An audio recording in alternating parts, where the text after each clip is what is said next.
That's all. All right, Mr. Coleman. I'll be brief, Judge.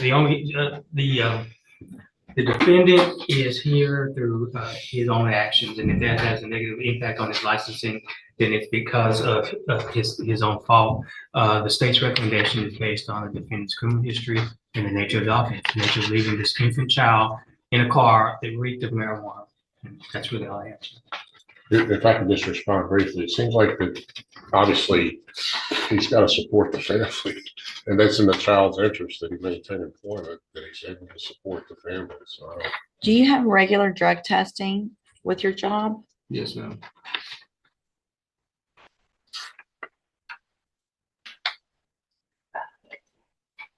Would you pass a test today? No, no. Why not? I figured we were gonna get probation, so we were gonna stop. We stopped last Friday. So you're on. what would you be dirty? Marijuana. That's it. It's not. That's it, Yes. right? It's just not. That's it. You have how many prior marijuana related offenses? There was marijuana smell with the baby in the car with you and your baby's mother. You're here thinking, yep, she's just going to give me probation, so we'll start a week before. Stop smoking when you shouldn't have been smoking the whole time. Like, that is the craziest thought process.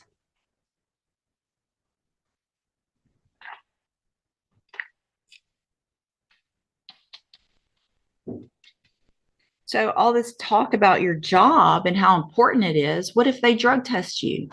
It must not be that important to you. It is. It's not. Clearly, it's not. Taking care of your family is clearly not a priority if you're still smoking marijuana, knowing that you could lose your job, knowing that you could go to prison. Then there's something wrong with how you're thinking. I'm not sure what I'm going to do. Have a seat in the jury box and I'll think about it. I'm going to hold the other one for a few minutes. Okay. I'll think about them and take care of it in just a minute. Because it's the same issue. He said they did quit a week ago. Miss Allen, come have a seat up here in the jury box as well. I'm going to step back next to you. And not next to each other. Okay, so Mr. Casey, again, we've already gone over what you were here for, what you pled guilty to. You've told me, I'm not going to worry about getting a test, that you would test positive for smoking marijuana after all of the things that I've read and seen in your pre-sentence report. I am willing to follow this probation, but there are going to be some conditions that were not anticipated today. And the only, I want you to know, as I'm saying what those are, it's the only way I'm going to follow the agreement and give you probation. So here's what I'm going to do. I'm going to find that you entered your plea of guilty freely and voluntarily. I'm going to find sufficient evidence to find you guilty. I am going to give you the opportunity on a deferred probation because I want you to be able to work and provide. So I'm going to defer all proceedings and place you on probation for a period of 5 years. I'm going to order a fine in the amount of $1,000. I'm also going to order that you enter and successfully complete the ISF program, the cognitive track of ISF. That means you're going into custody today. It's a 90-day program. That is to help you make better thinking decisions. And when you are released, you are going to be required to enter and successfully complete the JCDI program for drug treatment, because obviously you need help with two different things in order to be successful in the future. This is what I'm doing, period. Please. Nope, there's no please. Same thing's happening to her. So y'all need to, y'all need to stop. And you need to calm down, because y'all are the ones that made the decisions that you made that make absolutely zero sense. And so the only way that I feel comfortable with you being out on probation and possibly getting your child back is that you go through and get some kind of treatment so that you make better decisions and so that you'll stop smoking marijuana a week before court. Nope, there's no raising your hand. I'm not going. Well, then you'll have to get another one when you get out. And I hate that for you. But that, listen, you stop talking or things could be even worse. Listen, I'm not doing this to you. Y'all did this to yourself. You did this to yourself. I didn't do this. So there's no, I'm sorry for doing this to you. I'm giving you what I think is your best possible situation to be able to be successful. All right. So again, your order to the ISO, and here's the thing, you've got the deferred probation. This is a program to help you do better. When you get out, you're still on a deferred probation. You don't have a felony conviction on your record.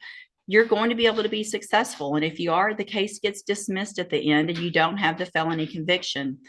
If you violate any condition of probation, then you're going to be back in court and you're going to be found guilty and you'll be going to prison for up to 2 years. Do you understand?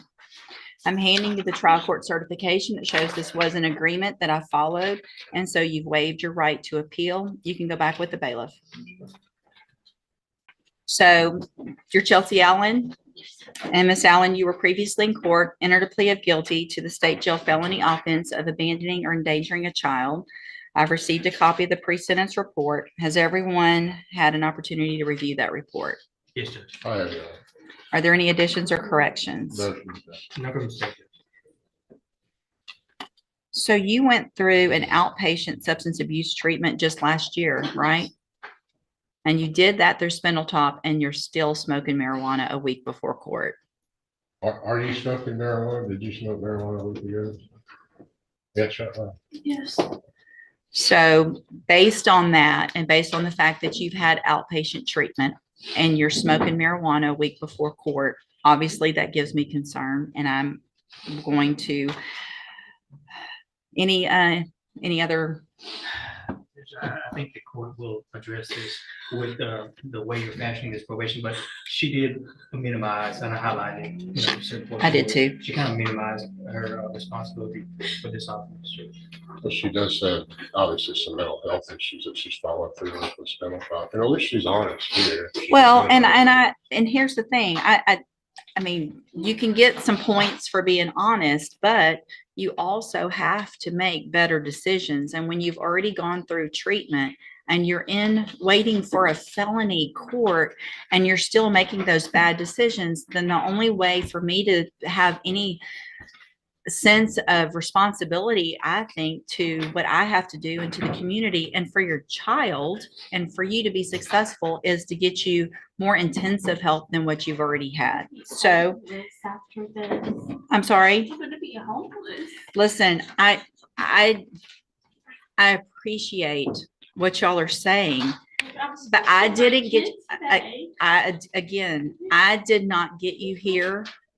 I'm going to find that you entered your plea of guilty freely and voluntarily, find sufficient evidence to find you guilty. However, I'm going to follow the agreement and defer all proceedings and place you on probation for a period of 5 years. You're ordered to pay that $1,000 fine, and you're ordered to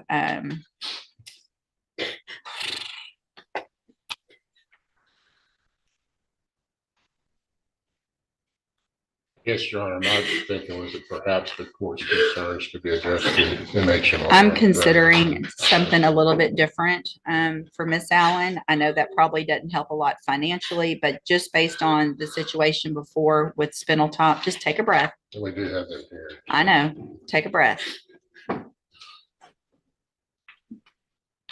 I mean, do you understand? Do you understand why I am where I am? And how irresponsible and how ridiculous the decision was to smoke?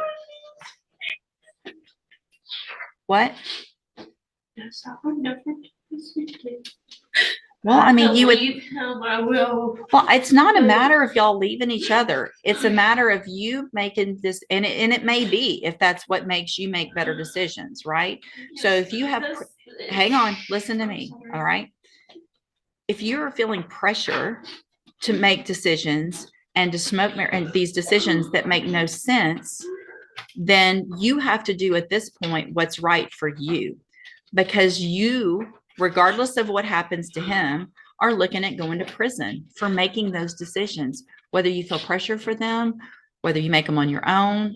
It's time for you to take that personal responsibility and do what's best for you and your child that you don't even have right now, and that you're not going to get if you keep making these bad decisions, right? All right, so here's what I'm going to do, Chelsea. I'm going to order as a condition of your probation that you enter and successfully complete the JCDI program or the Spindletop ATAR program, the drug program through Spindletop. Whichever one probation feels is more appropriate, then that's what you're going to be ordered to do.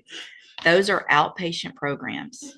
That means you can be out, you can try to salvage whatever you can without his income for a few months, and you can make some decisions on what's best for you, right? And you can make those decisions without any pressure, okay? So this is your opportunity. Thank you. You're not going to get it again. Do you understand? So if you violate this probation, you're going to be back in here. I'm going to remember, because y'all been, unfortunately for certain people, I don't always remember things, and they can tell you that. When I do remember, it's usually not a good thing, right? Because I remember I either gave you some opportunity that someone said I might not should. That's going to be reminded to me when we come back. I want you to take this opportunity and do right. You're going to have to do parenting classes if you haven't already through CPS. Completed, so. Good.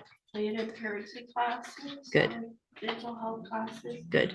And, this mental health. Perfect. So as far as you having visitation with your child, what is the situation, and are there any court orders right now? The court order for the visitation for a child is that we are supposed to visit him every Sunday from 1 to 5. So y'all have some family court orders already? Yes. Is that through CPS and the family court, or just CPS? I believe it's through the family court. Okay. They But you- told us when our case got closed that they were waiting for the judge to sign off on the agreement we made for visitations. Okay. And So here's the Okay. thing, I'm fine with visitation, but it's not going to be unsupervised until I make yeah, sure that it's you not get, allowed to be. Okay. I'm sorry. that's okay, that's okay. So if you get to a point in the family law matter where they start allowing unsupervised visitation, you need to talk to your probation officer about that so that I can then modify if I feel like it's appropriate and you've done everything you're supposed to on probation, because you have to have my permission to have unsupervised visitation with the child as well. So not just them, but me too. And that's going to depend on how you're doing in JCDI or through the Spindletop mental health and substance abuse services. If you're doing everything you're supposed to, you're following all those rules, you've done everything through CPS and family court, then I want you to get your child back. I want you to have those visitations and be working towards that. It's only going to happen if I feel like you're doing everything you're supposed to. All right. So this was an agreement. I followed it. You've waived your right to appeal. I'm going to hand you the trial court certification that shows this was that agreement, and so you have waived it. Anything else, Mr. Coleman? No, Judge. Okay. So again, Ms. Allen, I want you to take advantage of this opportunity, right? You make decisions. There's going to be, I'm sure he's very upset, but you need to make decisions for yourself right now with the opportunity that you're being given. Okay. Yes. All right. Have a seat, probation. I'll talk to you when she's ready. Just the no unsupervised contact with your child or all children. I mean, one child or all children. Just put all. If we don't, it's two. Yes.